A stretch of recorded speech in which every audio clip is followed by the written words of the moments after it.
El mes pasado les conté cómo conseguí mi primer trabajo de programador, pero en ese entonces todavía estaba en un puesto de pasante. A principios de este mes me contrataron a tiempo completo y con un sueldo, así que ya puedo decir que trabajo como programador full stack. Si yo me olvidase todo lo que sé de programación y tuviese que aprenderlo de vuelta para conseguir un trabajo, lo haría de la siguiente manera.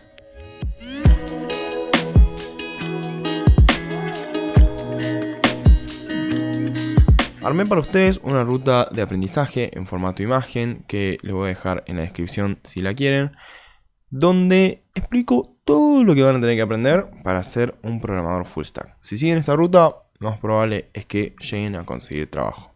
Si tuviese que empezar desde cero, lo primero que aprendería es inglés. Cuando salen nuevas tecnologías, la documentación va a estar en inglés y van a tener que esperar unos meses o años incluso para que esta documentación se traduzca al español.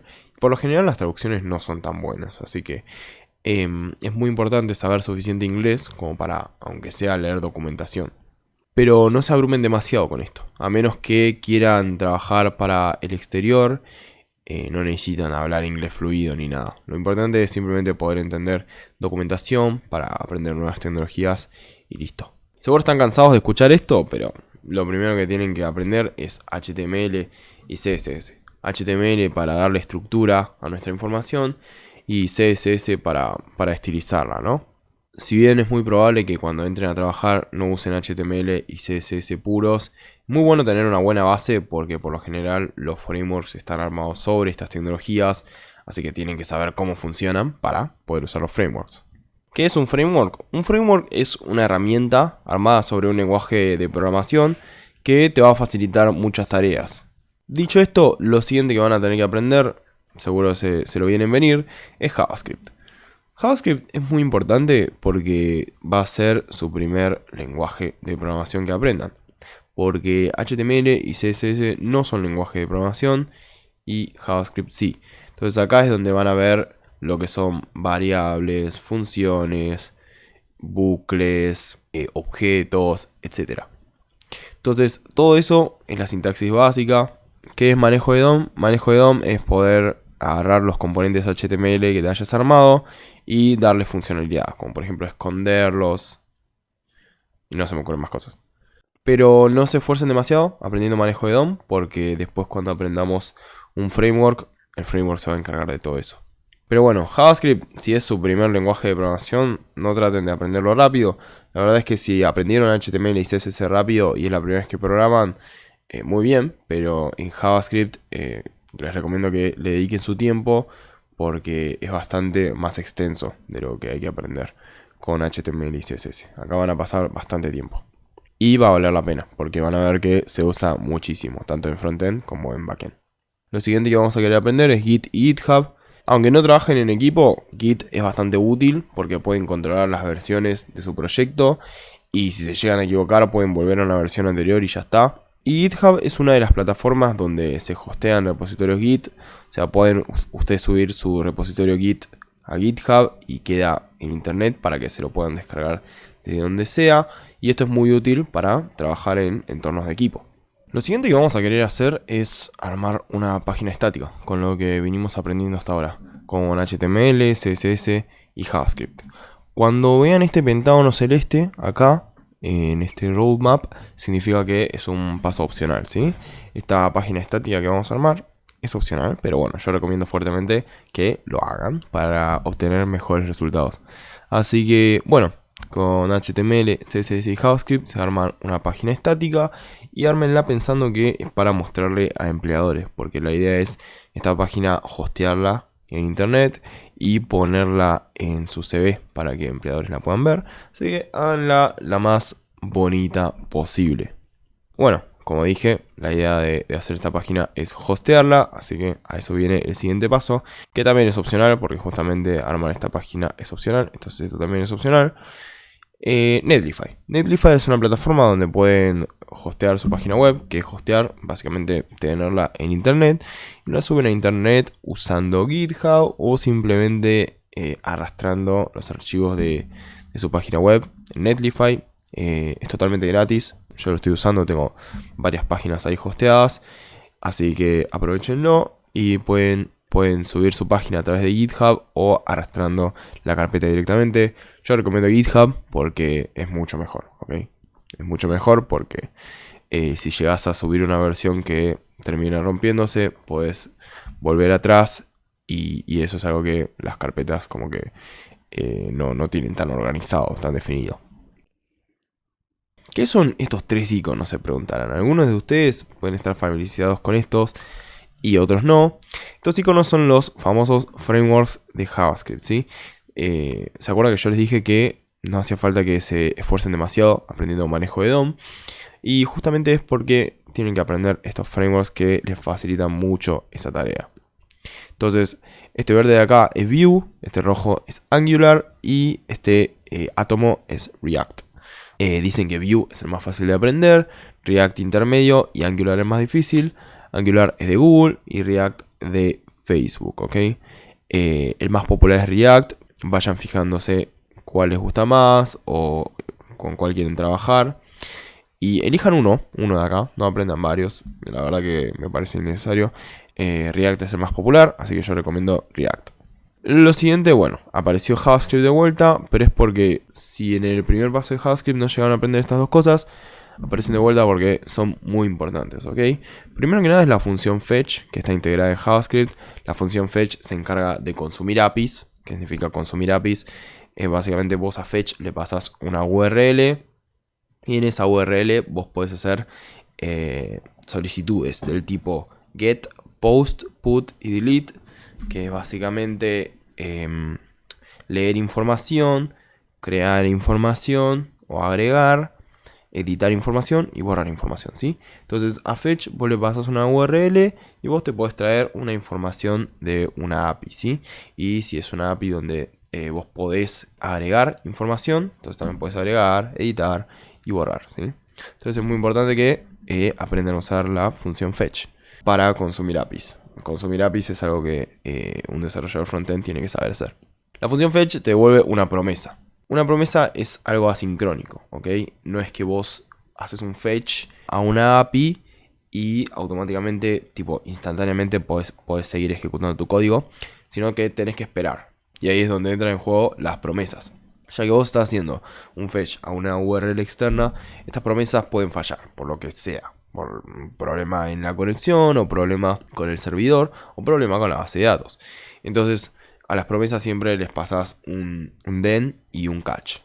Si la promesa se ejecuta correctamente, haces una cosa, y si la promesa devuelve un error, entonces haces otra cosa. Entonces, bueno, esto está acá nuevamente porque es muy importante y un desarrollador frontend lo tiene que saber. Es innecesario abrumarse con esto al principio, ¿sí? Cuando aprenden la sintaxis básica de JavaScript no tiene mucho sentido abrumarse con lo que es fetch y promesas, así que lo pueden aprender acá después de los frameworks, porque se relaciona en el siguiente paso esto, y es, bueno, no era el siguiente paso. Acá tenemos lo que es TypeScript. TypeScript, recuerden que si está este pentágono celeste es opcional.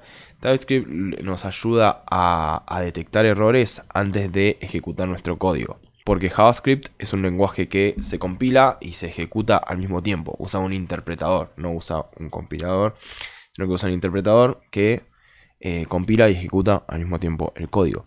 TypeScript tiene un compilador que nos ayuda a detectar errores antes de ejecutar nuestro código. TypeScript tiene ese nombre porque nos permite ponerle tipos a todo lo que usamos en JavaScript. Si es que trabajaron con otros lenguajes de programación como Java o C, van a ver que cuando ustedes crean una variable, tienen que indicar si va a ser un número, un string o un booleano. En JavaScript eso no hace falta. Y TypeScript, bueno, TypeScript nos permite ponerle tipos a nuestras variables. ¿Y cómo es que esto es algo bueno, no? Usar TypeScript suena como un paso extra porque tenés que volver a ponerle los tipos a las variables, como que ¿cuál es la ventaja? Al ponerle tipos a nuestras variables, cuando nosotros hacemos una operación que en realidad no debería poderse, TypeScript nos avisa, y esa es una de las ventajas, una de las muchas ventajas que tiene TypeScript, ¿sí? Lo siguiente que tienen que hacer es un proyecto frontend, ¿sí? Otra vez este iconito representa que tienen que hacer una página web, pero esta vez usando los frameworks, no HTML, CSS y JavaScript puro, sino algunos de estos frameworks de JavaScript, ¿sí? React, Angular o Vue, y acá van a usar el querido fetch. Este fetch es muy importante porque un desarrollador frontend tiene que saber cómo consumir una API, ¿sí? Pero si ven que se traban mucho con esto, no lo usen, el fetch, pueden pasarlo por alto, pero la verdad recomiendo mucho que acá aprendan a usar bien el fetch. Pero puede llegar a ser complicado. Puede llegar a ser complicado tener que aprender por tu cuenta cómo consumir una API externa, ¿sí? Así que, bueno, prueben, búsquense una API cualquiera, no sé, una API de perros o la API de Spotify. Yo recomiendo que traten de buscar una API que sea sencilla y fácil de consumir. Y van a tratar de traerse información de esa API y mostrarla en su página web hecha con React, Angular o Vue. Y con eso, si es que llegaron a usar el fetch acá en este proyecto, van a tener 2 proyectos que van a poder poner en su currículum bajo el titular de experiencia y van a poder empezar a aplicar para puestos frontend.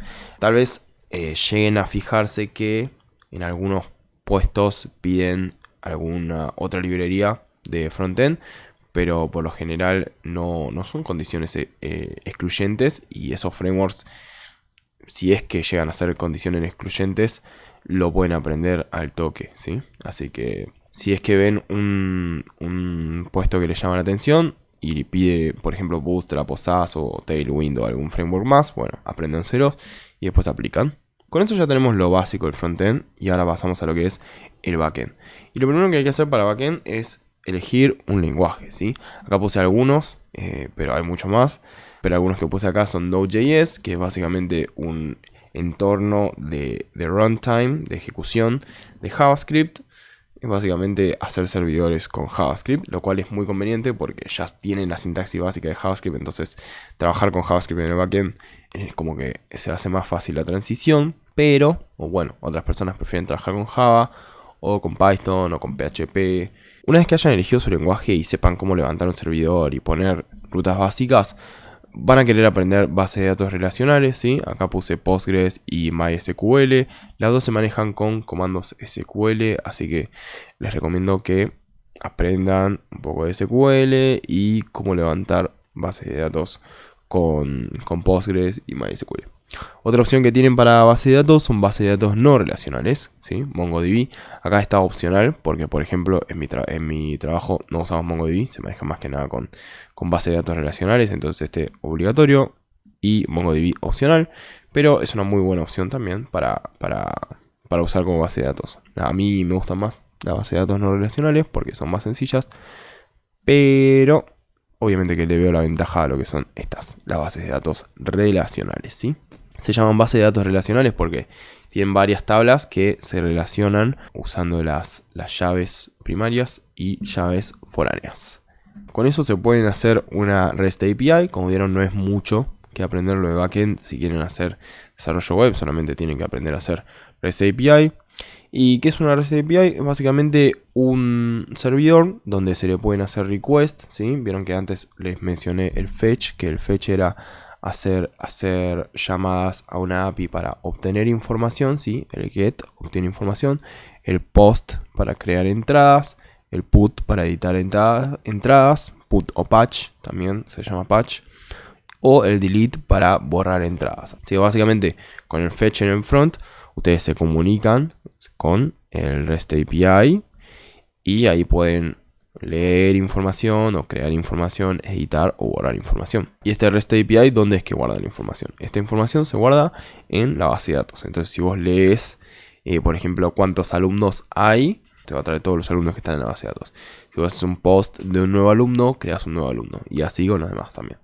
Entonces la idea es que con el lenguaje que se hayan aprendido, alguna base de datos relacional que se hayan aprendido, puedan y vean cómo hacer una REST API que tenga habilitados todas estas solicitudes, ¿no? Y bueno, para completar, otra vez esto de acá, tenemos el iconito de la página web, que sería nuestro frontend, los frameworks y el fetch. Lo que cambia un poco esta vez es que van a usar el fetch no para consumir una API pública o una API de internet, sino que lo van a usar para consumir su propia API que se hayan creado, ¿ok? Y esto también traten de hacerlo, recuerden, con cada proyecto que se hagan, traten de hacerlo lo más prolijo posible, así lo pueden poner en su CV, en la parte de experiencia, y lo pueden ver los empleadores para que vean lo que son capaces de hacer. Y con esto que sería el frontend y con esto que sería el backend, ahí tendrían un su primer aplicación full stack, ¿sí? Traten de hacerlo, bueno, lo más completo posible. Pueden hacer una librería de películas o una librería de series. O, bueno, lo que se recomienda mucho es hacer un e-commerce, porque un e-commerce relaciona varias tablas, entonces terminan usando, sacándole provecho a la base de datos relacional y haciendo diferentes requests, ¿sí? Para cada recurso. Lo siguiente que van a querer hacer es, bueno, esto no sé por qué está opcional, esto probablemente debería ser obligatorio, es hostear su backend en Heroku. Pueden hostear tanto su backend como frontend en Heroku, o pueden hostear solo el backend en Heroku y el frontend aparte en Netlify.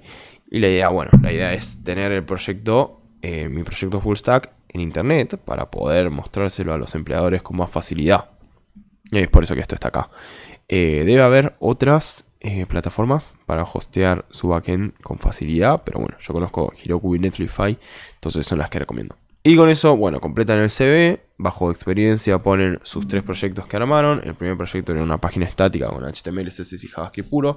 Ese, bueno, si quieren pueden saltearlo, por eso es que está en opcionales, si quieren pueden no ponerlo.